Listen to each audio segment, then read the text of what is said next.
और लुटा दिया भंडार, कर दिया माला। अपने भरोसे को बढ़ाना है हमको, अपने विश्वास को बढ़ाना है हमें। सावन के महीने में हमें कुछ नहीं करना, बस इतना ही करना है कि हमारा विश्वास कितना शंकर के प्रति जा सकता है।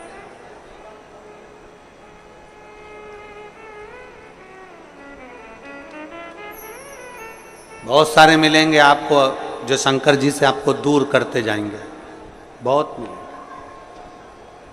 पर मेरा निवेदन, आपके घर के पास, आपके नगर में, आपके खेड़े में, आपके मोहल्ले में, आपके क्षेत्र में जहां शिव का मंदिर है वहां रोज जाओ, एक लोटा जल लेकर शिव के पास जरूर जाओ।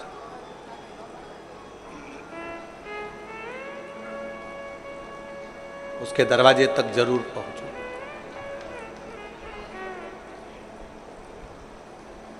24,000 श्लोक का या पार समुद्र है शिव महापुराण की कथा। 12 संहिताओं में इसको बांट दिया गया है और 24,000 श्लोक की इस अपार समुद्र में से आप और हम बैठकर केवल 1-2 मोती निकाल पाएंगे। और उस मोती को भी अगर हमने अपने पास में रख लिया तो समझ लो कि हमारी जिंदगी सार्थक हो। ज्यादा हम नहीं निकाल पाए। शिव महापुराण में से मात्र 1-2 मोती, 7 दिन की कथा में से हमको वो अनमोल मोती निकालना है। वो मोती हमारी जिंदगी की सार्थकता को उत्पन्न करे। और जिसने 2 मोती निकाल लिए उसका जीवन सार्थक।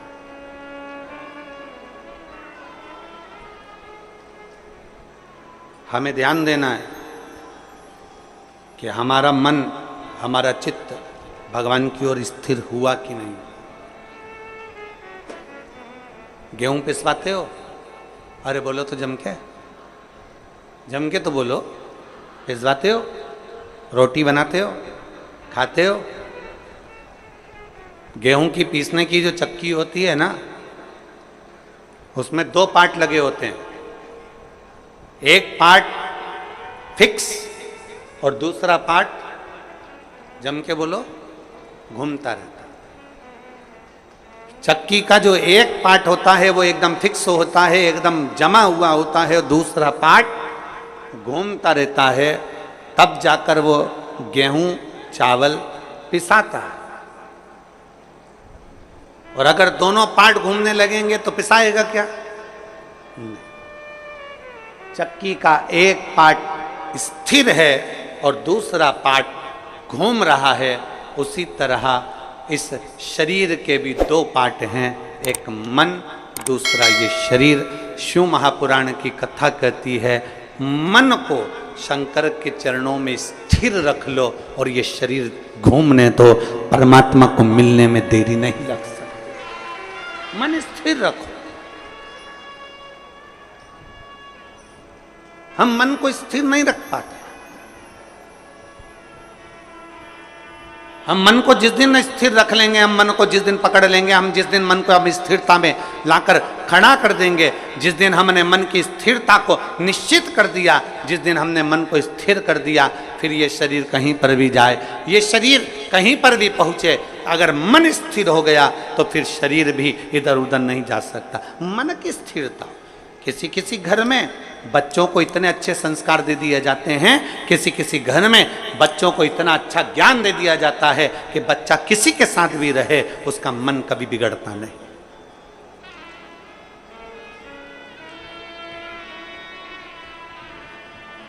वो बच्चा कभी नहीं बिगड़ता। कितनी सुंदर बात कही है।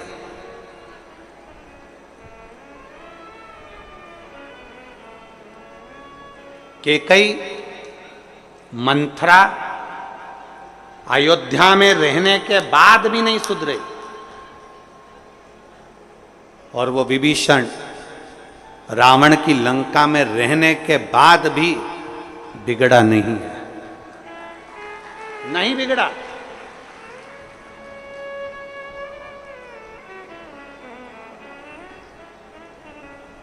वो लंकापति रावण की लंका में रहने वाला वो विभीषण भगवान की विरल भक्ति में डूबा रहा, और उस मंथरा को इतना समझाया गया, मंथरा को इतना इतना कहा गया, कैकई को इतना समझाया गया, माता कैकई से इतना इतना कहा गया, पर वो सुधरने को तैयार नहीं, वो संवरने को तैयार।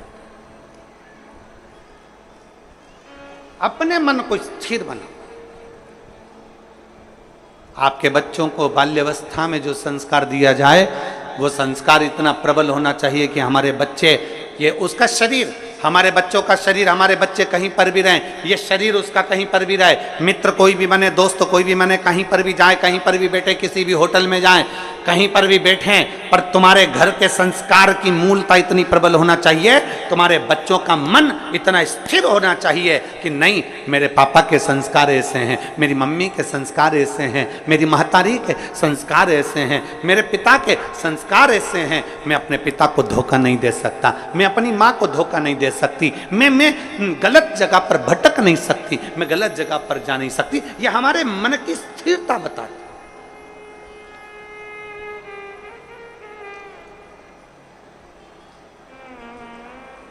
आज का जो माहौल चल रहा है ना,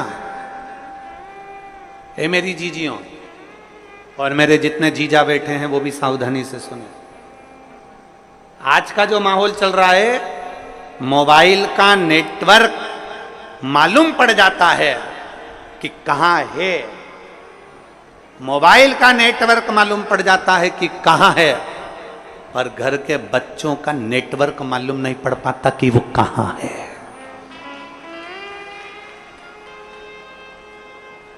हमारे बेटे का नेटवर्क कहां चल रहा है, हमारी बेटी का नेटवर्क कहां चल रहा है, हमारी बेटा का नेटवर्क कहां तक है, हमारी बेटी का नेटवर्क कहां तक है, हमारे बच्चों का नेटवर्क कहां तक है, किसकी संगत में, कौन दोस्त, कौन सहेली कहां जा रही है, कहां ले जा रही है, कहां बैठ रही है।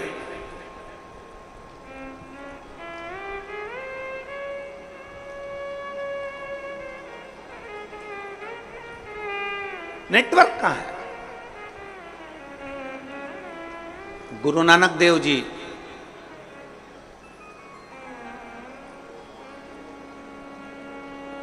संतों के सिरमौर, गुरु नानक देव जी अपने शिष्य बाले से कहते हैं, बाले, एक व्यक्ति जो कर्म करता है, उस कर्म करने वाले व्यक्ति के ऊपर उस मालिक की दृष्टि हर पल रहती है, हर पल।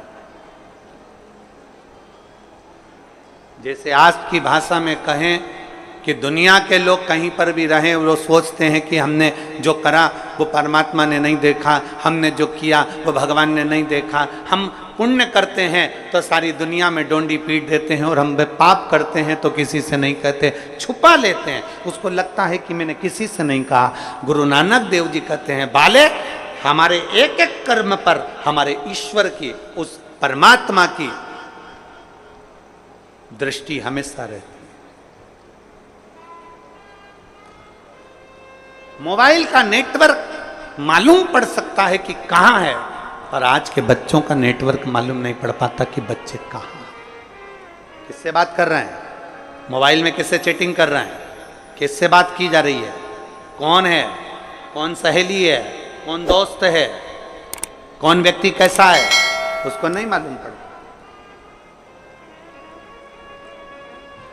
मोबाइल का नेटवर्क मालूम पड़ जाएगा, पर बच्चों का नेटवर्क नहीं मालूम पड़ पाता। इसलिए निवेदन आप सबसे, शिव महापुराण कथा के माध्यम से जितने मेरे विश्व के पूरे संपूर्ण विश्व में बैठे हुए श्रोता भाई बहन जो शिव महापुराण की कथा को सुन रहे हैं, उनसे निवेदन है, सावन के महीने में अपने बच्चों के हाथ में एक लोटा जल पकड़ाओ और उसको भी शिवालय तक भेजो, जिससे उसका मन स्थिर होगा। शरीर भले घूमता जाए पर मन की स्थिरता बनना चाहिए।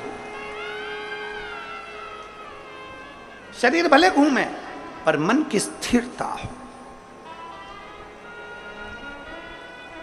स्थिर। मकान किसने बनाया? तुमने मेहनत कर कर, घर बनाया तुमने मेहनत कर कर, एक एक रुपया जोड़कर तुमने महल बनाया, नगर बसाया, मकान बनाया, घर बनाया, परिवार बनाया, पत्नी का half set, full set, sofa set, सब कुछ घर में ला कर दिया, डिनर सेट सब कुछ दिया।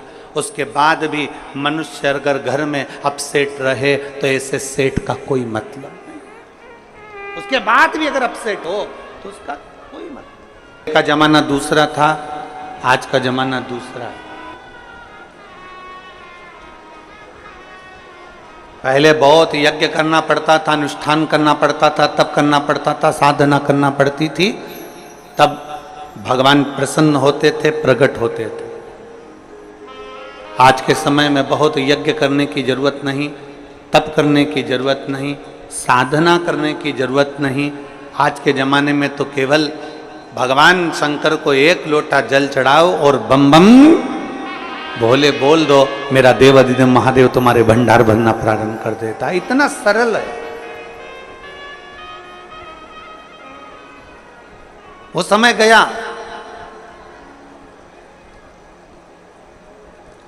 पहले का समय और आज के समय में बहुत अंतर है।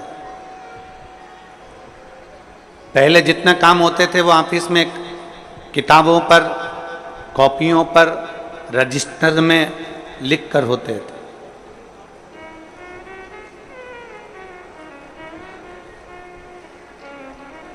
पहले के जितने कार्य होते थे वो सब रजिस्टर पर लिख कर होते थे, कॉपी किताब में लिख कर होते थे।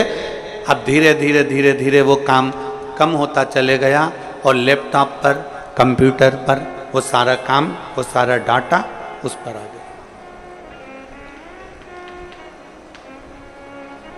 अब कॉपियों का काम कम हो गया,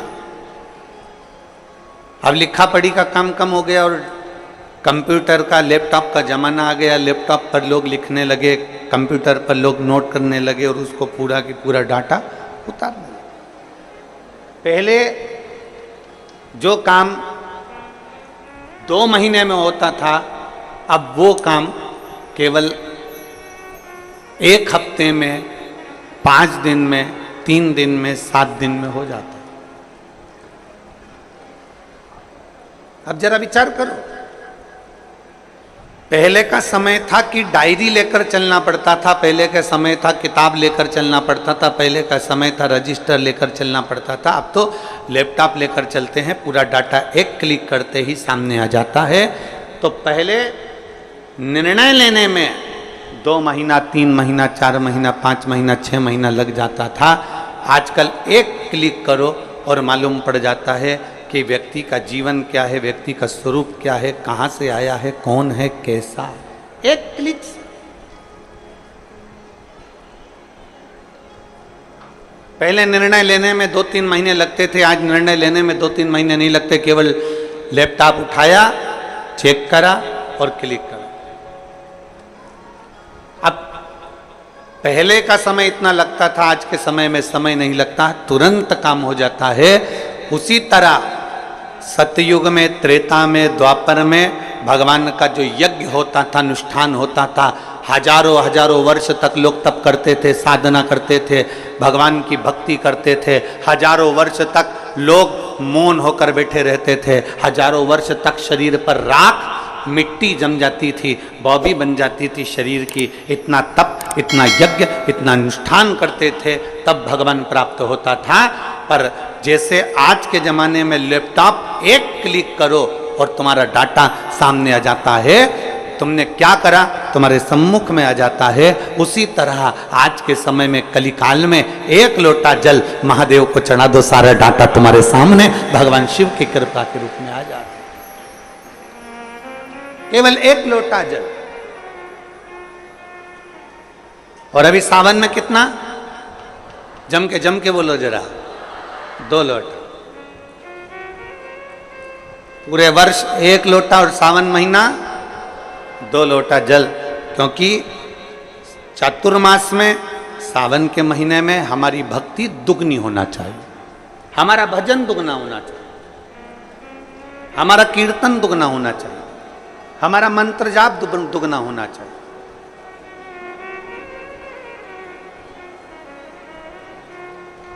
और मैंने तेरे ही भरोसे बाबा, तेरे ही भरोसे हवा बिच उड़ती जावांगी बाबा, डोर हथो छड़ना मैं कटी जावांगी। भोले मैं तेरी पतंग, शंभो मैं तेरी पतंग, हवा बिच उड़ती जावांगी बाबा, डोर हथो छड़ना मैं कटी जावांगी।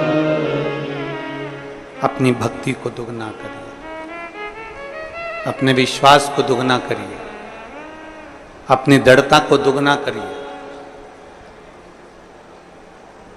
गया जमाना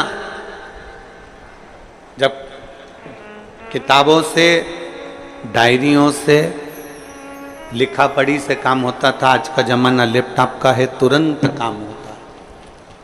इसलिए भगवान फल भी तुरंत देता। जैसा कर्म करोगे वैसा फल तुम्हें तुरंत भोगना, तुरंत।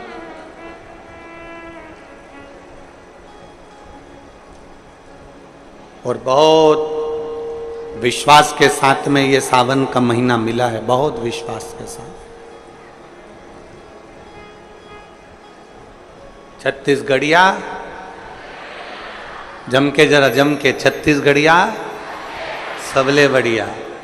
बहुत विश्वास के साथ में ये सावन का महीना मिला है। इस सावन के महीने में जितना जितना शिव की भक्ति कर सकते हो उतनी करो। आस्था चैनल के माध्यम से, फेसबुक यूट्यूब के माध्यम से जितने शिव भक्त भगवान शिव की अविरल भक्ति को सावन के महीने में धारण कर रहे हैं, वो एक विश्वास के साथ,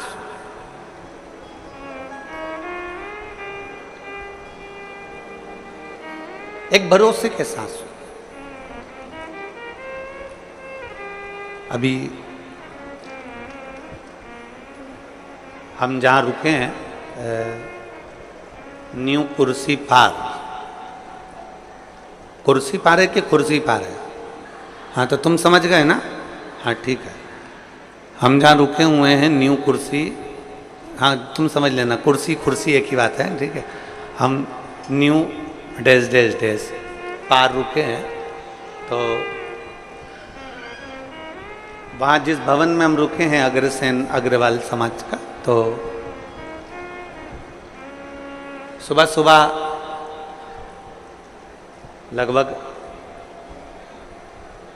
5 साढ़े 5 बजे हम जब सुबह मॉर्निंग वॉक कर रहे थे, घूम रहे थे, तो वहाँ एक माताजी ने एक बहुत सुंदर प्रश्न किया। कथा की शुरुआत है, ध्यान से सुनना। उस माँ ने एक प्रश्न किया कि गुरुजी,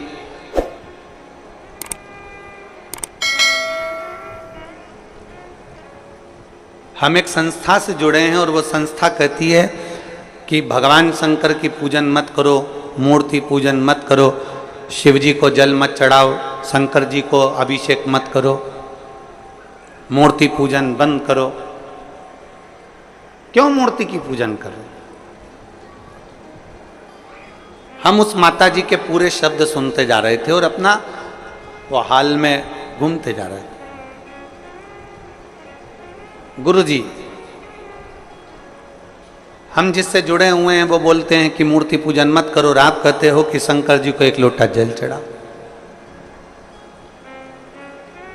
हम जिनसे जुड़े हैं वो कहते हैं कि मूर्ति बाहर निकाल दो, घर से बाहर कर दो मूर्ति को, मूर्ति एक भी घर में नहीं होना चाहिए, और जितना बन सके उतना ध्यान लगाकर बैठे रहो भगवान का, भगवान तुमको मिलेंगे। मूर्ति बात।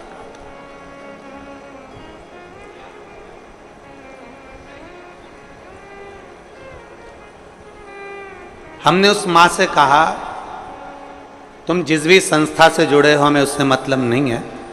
उसने तुमसे कहा कि मूर्ति बाहर कर दो, मूर्ति पूजन मत करो, ध्यान लगा कर बैठे रहो।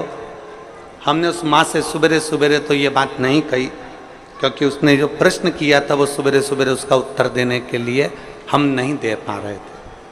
इतनी सुबह से इस व्यर्थ की बात का क्या वर्णन कर। पर अगर वो माँ वो बोल रही थी मैं कथा में आऊंगी कथा सुनने के लिए, तो अगर वो कथा में बैठी हो तो ध्यान लगाना उसको। जो तुमसे कह रहे हैं कि मूर्ति पूजन मत करो, जो तुमसे कहते हैं कि भगवान को बाहर निकाल दो, जो तुमसे कहते हैं कि मूर्ति को बाहर निकाल दो और ध्यान लगा कर बैठो, जितना कर सकते हो उतना ध्यान लगाओ, तो हम निवेदन करेंगे उनसे जाकर कहना कि तुम भी शादी मत करना, बच्चे मत करना, ध्यान लगा कर बैठ जाना कि मेरी लुगाई आई, मेरी पत्नी आई, हमारी शादी हो गई, हमारे 4 बच्चे हो गए, 2 5वीं में पढ़ रहे, 2 6 में पढ़ रहे। बस ऐसा ध्यान लगा कर बैठ जाओ। ध्यान लगा कर बैठने से पत्नी प्राप्त हो जाएगी क्या? जम के बोलो जरा। ध्यान लगा कर बैठने से बच्चे पैदा हो जाएंगे क्या? जम के बोलो जरा। ध्यान लगा कर बैठने से मकान बन जाएगा क्या? नहीं। ध्यान लगा कर बैठने से तुम ध्यान लगा लो मकान बन गया, 4 मंजिल का बन गया, अटैच लेट बाथ लग गया, पलंग लग गया, सोफा लग गया, तो क्या मकान बन जाएगा? नहीं।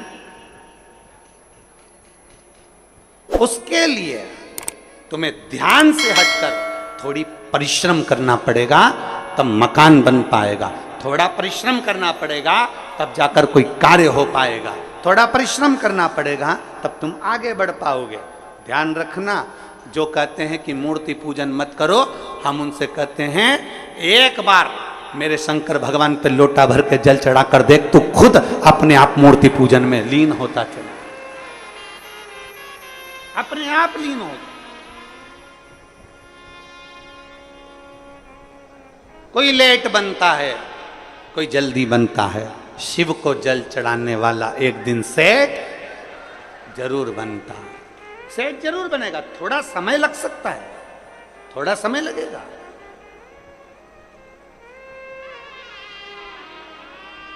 एक पत्र है,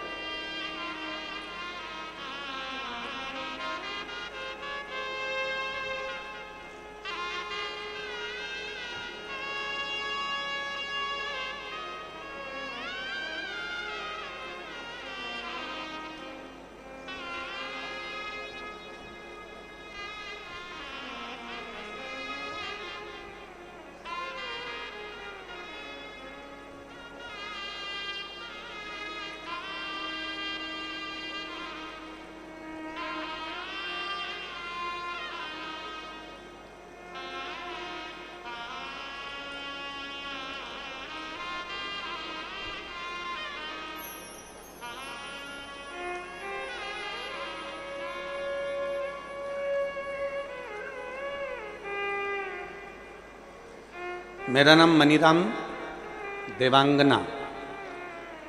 कहीं बैठे हैं मनीराम जी देवांगन? कहीं बैठे हो तो हाथ हिलाइएगा। आप ही हैं? ऐसा हाथ हिला दो। आ जाओ, एक बेलपत्र लेकर चले जाना। हाथ हिलाओ एक बार वापिस। आ जाइए। मेरा नाम मनीराम देवांगन है।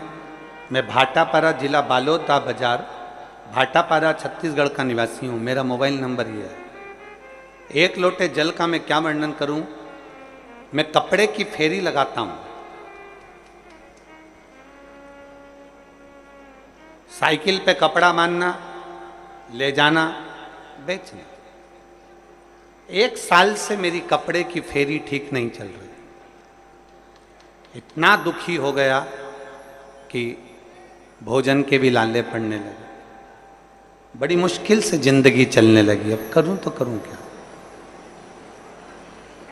एक दिन मेरे पिताजी ने मुझसे कहा कि तू एक काम कर। वो सियोर वाला महाराज कहता है कि शंकर जी पर अगर 1 लोटा जल चढ़ाओगे, उसको जल चढ़ाने वाला एक ना एक दिन सेठ जरूर बनता है। अब तू फेरी भी लगा, मना नहीं, पर पहले शिव जी को जल चढ़ा। मैंने अपने पिताजी के कहने पर, जो आपकी कथा दिन रात सुनते हैं, उनके कहने पर शंकर जी के मंदिर में जाना प्रारंभ करा। एक लोटा जल चढ़ाना प्रारंभ करा। गुरुदेव 2-3 महीने तो मेरी फेरी जैसी थी वैसी ही रही, कोई अंतर नहीं आया। आखिरी में मैंने मंदिर जाना छोड़ा तो मेरे पिताजी ने कहा मंदिर मत छोड़, तो शिवजी के मंदिर में जा, झाड़ू पोछा लगा और एक लोटा जल चढ़ा। अब मैंने मंदिर में सफाई करना प्रारंभ करी और मेरे बाबा का नाम लेकर जो जल शिवजी को चढ़ाता था वही मैं अपने कपड़े पर छींट देता था और कपड़ा लेकर साइकिल पर बांध कर चला जाता। आज मेरे बाबा ने ऐसी कृपा कर दी कि मुझे भी लाखों और करोड़ों में खिला दिया। मैं बाबा को धन्यवाद देने के लिए आया, मैं शिव को धन्यवाद देने के लिए आया। लाइन अच्छी लिखी है, आप और हम सब गुनगुनाते। खाली ना जाता कोई दर से तुम्हारे, खाली ना जाता कोई दर से तुम्हारे, मैं भी खड़ी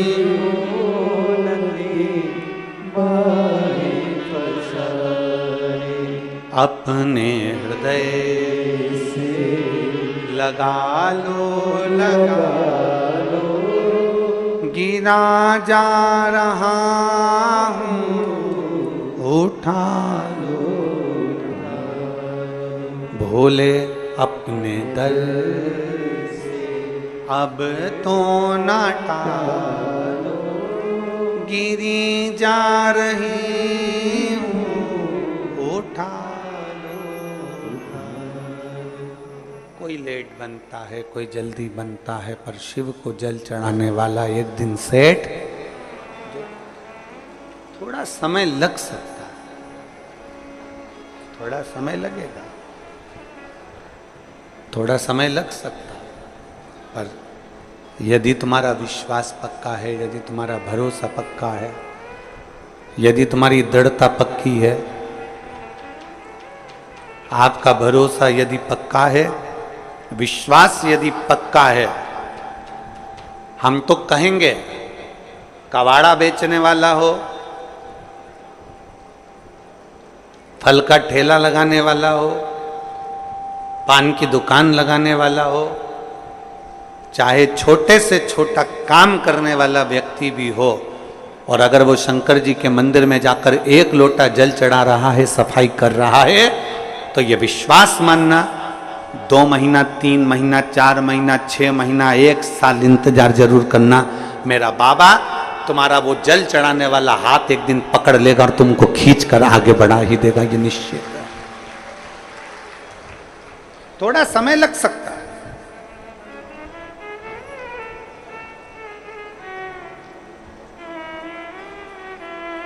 थोड़ा समय लग सकता है, पर मेरा बाबा जिस दिन हाथ पकड़ेगा और खींचेगा उस दिन सुख का अनुभव। थोड़ा समय लग सकता है।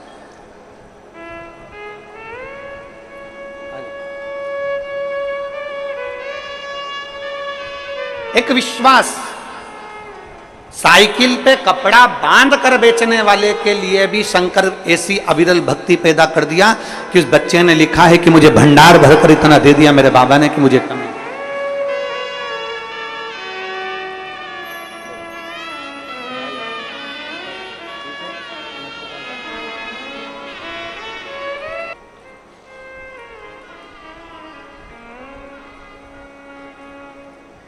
शादी में अभी हम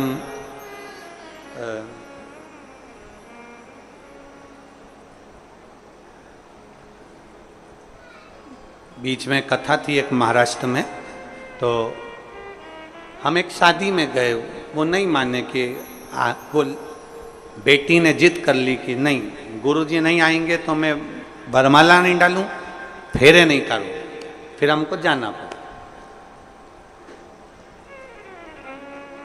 अब वो बेटी ऐसा हाथ करी, हमने उसके हाथ में श्रीफल वगैरह दिया, तो उसके हाथ में नाम लिखा हुआ था। तो हमने बेटी से पूछा क्यों रही ये हाथ में नाम किसका लिखा है? तो बेटी ने कहा बेटी ने कहा इनका। मैंने पूछा बेटा ये नाम किसका लिखा है? तो कि मेरे पति का। अच्छा। तो हमने कहा कि ये तुमने हाथ पे नाम क्यों लिखवाया?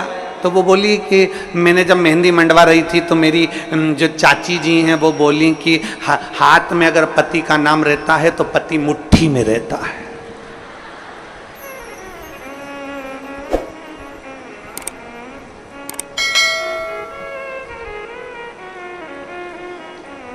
तो फिर हमने कहा बेटा फिर तो पति की जगह सास का लिखाना था, फिर पति का क्यों? अगर हाथ पे नाम लिखने से पति मुट्ठी में आ जाए तो सास का नाम लिखाती कि सास मेरी मुट्ठी में हो जाए। देख, हमने उस बेटी से कहा देख, संसार में किसी को मुट्ठी में करने का प्रयास मत करो, प्रयास करो कि मेरे हाथ से सब छूटे रहें और मेरा महादेव मेरे हाथ में पकड़ा रहे, बस इससे ज्यादा कुछ। मेरा देव अधिदेव महादेव मेरे हाथ से पकड़ा।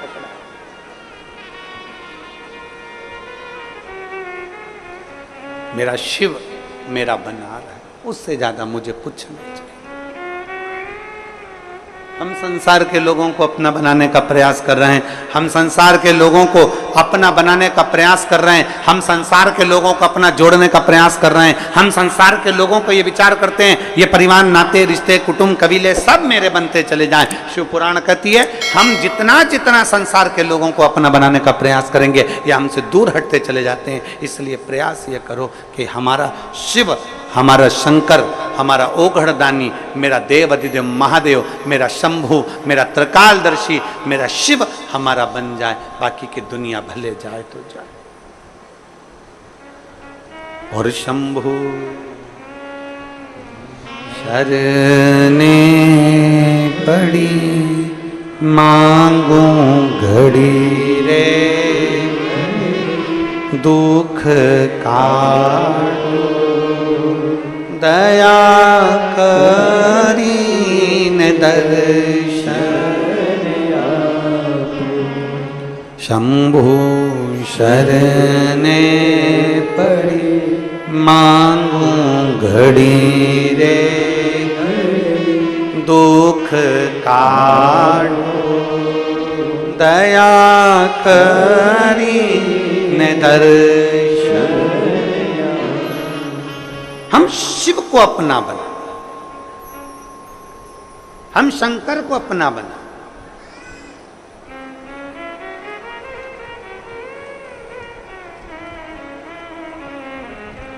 हाथ पर नहीं, दिल पर हमारे शिव का नाम अंकित कर ले।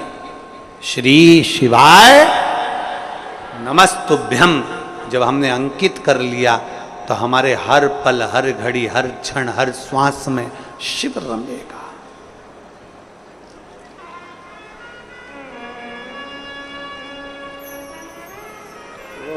कावड़ देना।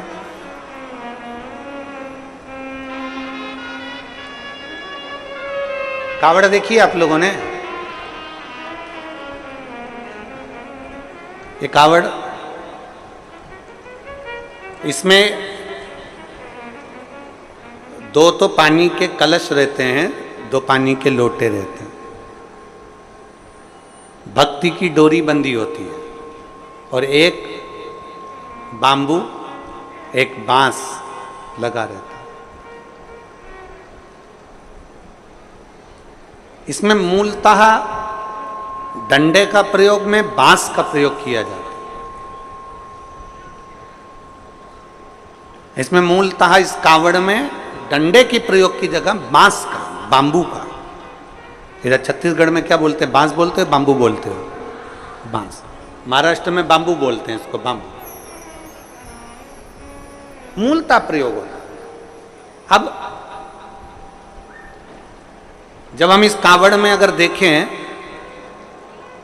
तो सबसे मुख्य अगर कुछ होता है कावड़ ले जाने में तो वो बांबू होता है, बांस होता है। और बांबू का जो पेड़ होता है, बांस जो होता है, उसमें थोड़ी दूर तक अच्छा रहता है, फिर गठान आ जाती है, फिर थोड़ी दूर तक अच्छा रहता है, फिर गांठ आती है, फिर थोड़ी दूर तक अच्छा रहता है, फिर गांठ आती है। बोलो देखा कि नहीं देखा आप लोगों ने? बाम्बू में जगह जगह पर गांठ आती रहती है और बाम्बू अंदर से पोला रहता है।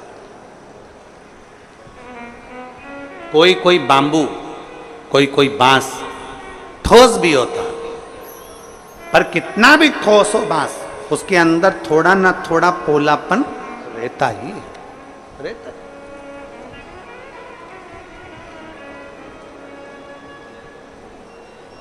शादी में, विवाह में, जन्म में,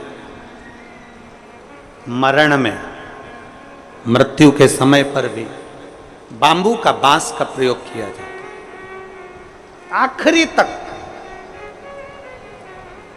और कांवड़ चढ़ाने के लिए भी जिस बांस को पकड़ा जाता है, जिस बांबू को पकड़ा जाता है, जिसमें 2 कलश बंधे होते हैं, उसको हम पूरे समय अपने हाथ में, कंधे पर, दोनों कंधे पर किसी भी तरह से उसको लेकर सावन के महीने में शंकर जी के पास जाते हैं। उसका कारण क्या है?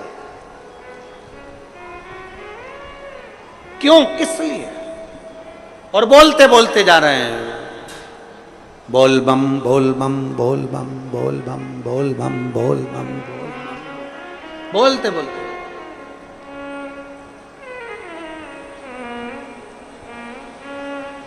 एक श्रीमद् भागवत कथा सुनी आप लोगों ने? जम के बोलो जरा, जम के। सबने सुनी है भागवत जी? भागवत जी में एक प्रसंग आता है कि धुंधकारी बांबू के अंदर, बांस के अंदर जाकर बैठ जाता है। 7 दिन की कथा होती है। 7 दिन में धुंधकारी फिर वो बांस के 7 गांठों में से बाहर निकल जाता है और उसकी मुक्ति हो जाती है, उसका मोक्ष हो जाता है।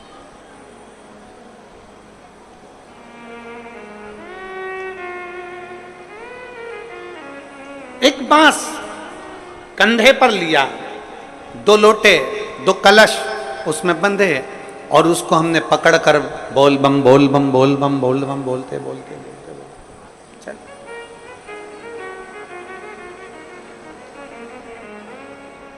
आखिरी में हम जो बांबू पकड़े हैं, जो बांस पकड़े हैं, वो बांस की महत्वता सावन के महीने में क्यों हो जाती है? क्यों कावड़ बांबू पर ही बांध कर ली जाती है? उसका कारण क्या है? उसका केवल एक कारण है, हे देवाधिदेव महादेव, इस बांबू में गांठें हैं। और सरलता में जाइए, देखो बहुत बहुत सरलता में जाइएगा। हमारे भारत की भूमि के जो जगत गुरु शंकराचार्य जी हैं, वो भी अपने हाथ में दंड रखते हैं, वो भी बांबू, वो भी बांबू, वो भी बांस।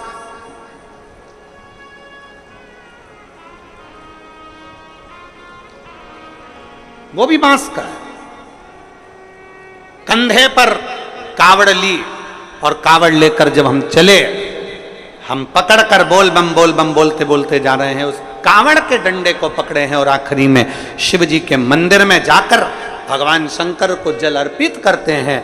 और जल अर्पित कर कर हम जब वापिस अपने भवन की ओर आते हैं तो देव अधिदेव महादेव के उस भाव में भगवान शंकर की भक्ति कहती है, शिव महापुराण की कथा कहती है। वो बांबू जिसमें बहुत सारी गांठें हैं और वो गांठें स्वयं शिव शंकर की कथा कहती है। जिस समय पर हम दोनों हाथ में कावड़ के लोटों को लेकर, जल लेकर भगवान शिव को समर्पित करते हैं, 2 हाथ हमारे जल से भरे होते हैं और बांबू नीचे रह जाता है, उसी समय पर शिव कथा कहती है कि जैसे बांस की गांठें बहुत होती हैं और वो गांठ टूटती नहीं है, पर महादेव के चरणों में जैसे 2 लोटा जल पहुंचता है, हमारे जीवन की सारी गांठें टूटती चली जाती अपने आप।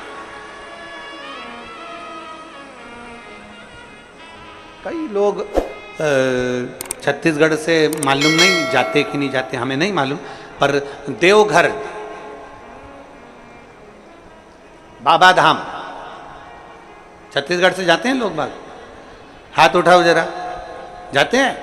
अरे बहुत बढ़िया, रखो रखो, बहुत बढ़िया। देवघर जाते हैं, सुल्तानगंज से जल भरकर देवघर तक पैदल 150 किलोमीटर तक बाबा का नाम लेते लेते लेते लेते भगवान का भजन करते करते चले जाते। उसके दरवाजे तक पहुंच गए। जल महादेव पर चढ़ा कि नहीं चढ़ा वो मतलब नहीं है, वो मूलता नहीं है, पर आप भगवान के दरवाजे तक जब पहुंचते हो,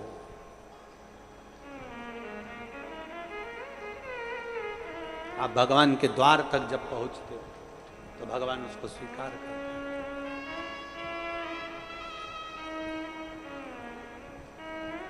पहुंचते हैं हम उसके दरवाजे तक जब पहुंचेंगे तो सुख का अनुभव अपने आप होगा। अपने शिव कथा कहती है, कावड़ लेकर जब हम भगवान देवाधिदेव महादेव की ओर बढ़ते हैं, कावड़ लेकर,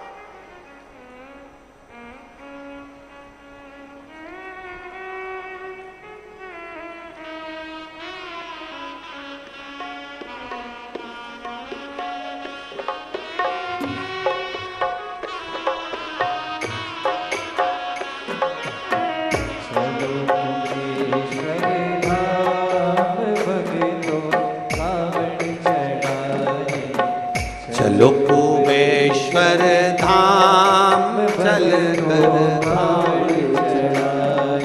चलो कुबेश्वर धाम चल कर कावड़ चढ़ाए, चलो कुबेश्वर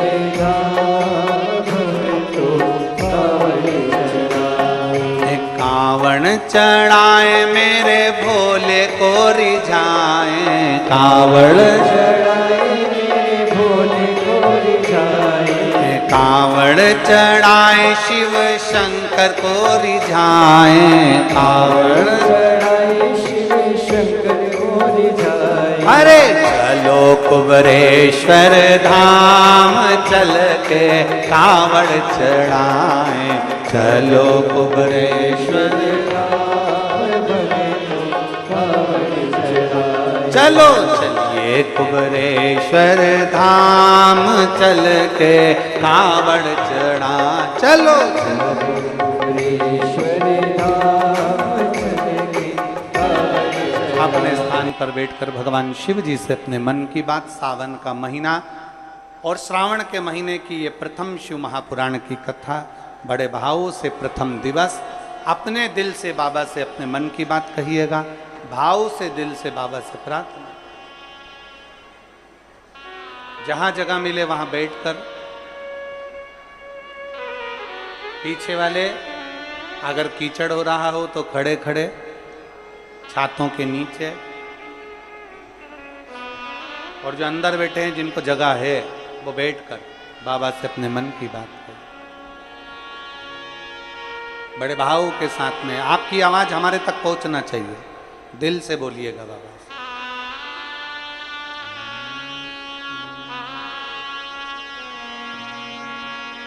श्री शिवाय नमस्तु,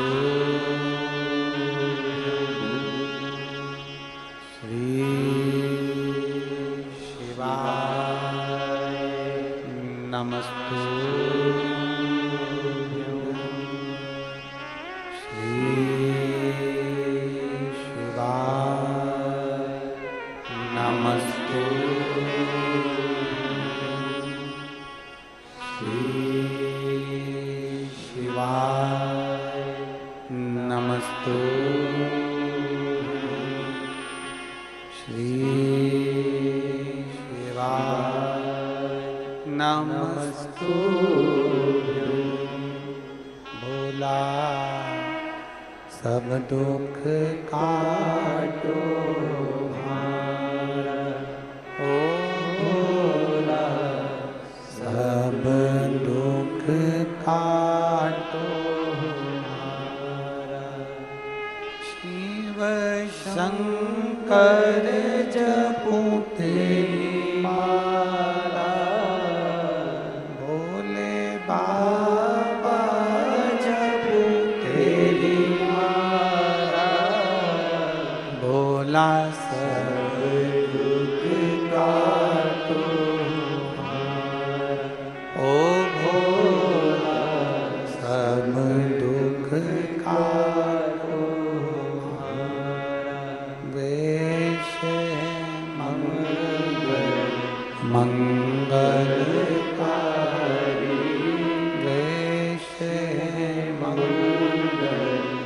मंगलकारी शमशान वासी हमारा, शमशान वासी हमारा, ओ भोला सब दुख काटो हमारा, ओ भोला सब दुख काटो हमारा। भगवान देवाधिदेव महादेव भगवान शिव की कथा कहती है, सावन के महीने में विश्वास के साथ में जो हम भगवान की कावड़ लेकर जाते हैं, उसमें जो डंडा लगा होता है वो बाम्बू का होता है, उसमें भी गांठें होती है, वो गांठें खुल जाती है। कहते हैं शिव के नजदीक जैसे जैसे पहुंचते हैं वैसे वैसे हमारी जिंदगी की गांठें खुलती चली। शिव महापुराण में एक देवराज नाम का ब्राह्मण, महत्तम में कथा थी, एक देवराज नाम का ब्राह्मण, ब्राह्मण कुल में जन्म जरूर ले लिया पर ब्राह्मण जैसा कर्म नहीं कर पाया।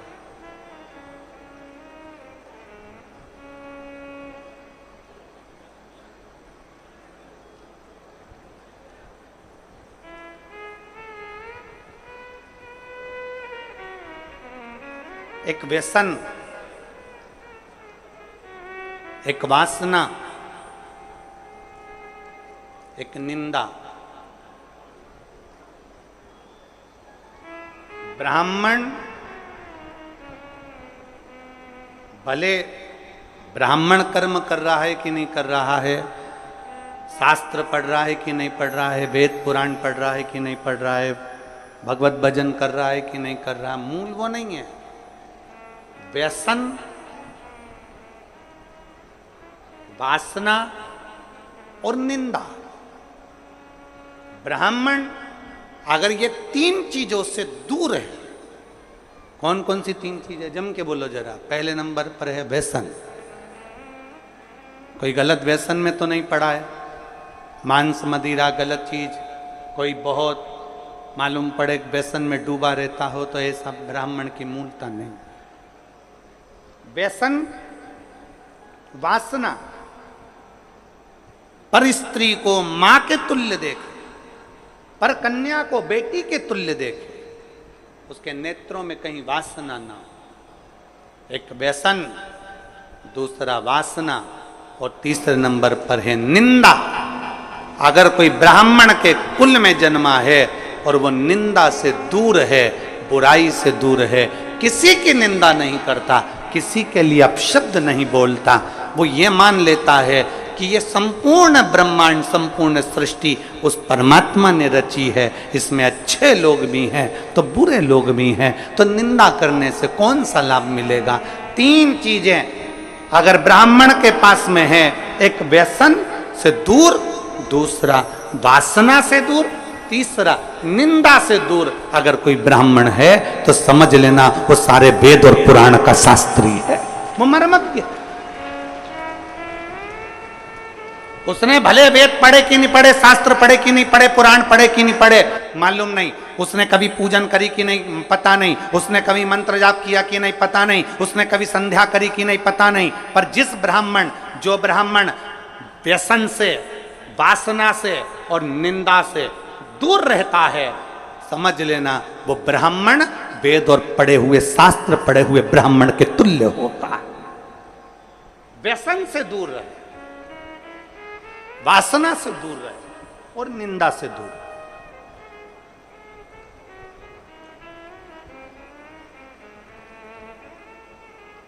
व्यसन, वासना और निंदा से जो दूरी बना लेता है, समझ लो वो श्रेष्ठ है, वो श्रेष्ठ।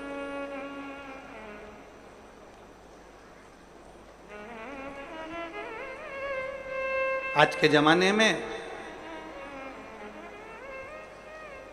हम किसी से भी कह देते हैं, महाराज जी आशीर्वाद तो दे दो। अगर चतुर महाराज होगा, चतुर होगा तो वो कह देगा मेरे आशीर्वाद से क्या करना, तुम्हें अगर आशीर्वाद लेना है तो अपने घर के बुजुर्गों का, माता पिता का और परमात्मा का आशीर्वाद लेते रहो, जिंदगी सार्थक हो जाए।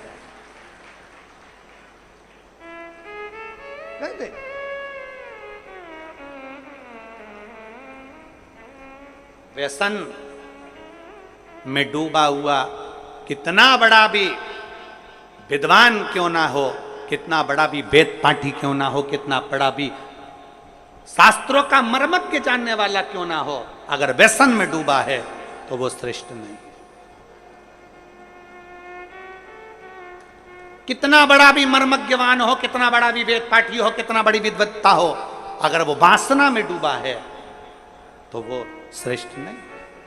लंकाधिपति रावण के पास में इतनी विद्वत्ता थी, इतना विद्वान था, इतना ज्ञानी था, इतना ज्ञानी था, इतनी विद्वत्ता लंकाधिपति रावण के पास में थी कि सारे मंत्र, सारी साधना, सारे तप, सब कुछ लंकाधिपति रावण जानता था। पर व्यसन में भी रावण डूबा रहा, वासना में भी रावण डूबा रहा और निंदा में भी रावण डूबा रहा, इसलिए कोई दिया जलाने वाला नहीं बचा, समाप्त हो गया संपूर्ण। आप भले वेद ना पढ़िए, आप भले शास्त्र ना पढ़िए, आप बड़े मर्मज्ञ मत बनिए, आप बड़े विद्वान मत बनिए, पर ब्राह्मण के 3 लक्षण अगर आपके अंतर्गत हैं, आप व्यसन से दूर हो, आप वासना से दूर हो, आप निंदा से दूर हो, किसी की निंदा आपके मुख पर नहीं आती, किसी की बुराई आपके मुख पर नहीं आती, समझ लेना कि कहीं ना कहीं आप शंकर का एक रूप धरकर पृथ्वी पर आए हो, कहीं ना कहीं राम का एक रूप रखकर आप मृत्यु लोक में आए हो, कहीं मेरे कृष्ण ने आप पर कृपा करी तो कहीं अपने अंश को भूमि पर भेज दिया। अगर इन 3 चीजों से आप दूर हो, आपकी भक्ति, आपका विश्वास, आपकी दृढ़ता, बराबर।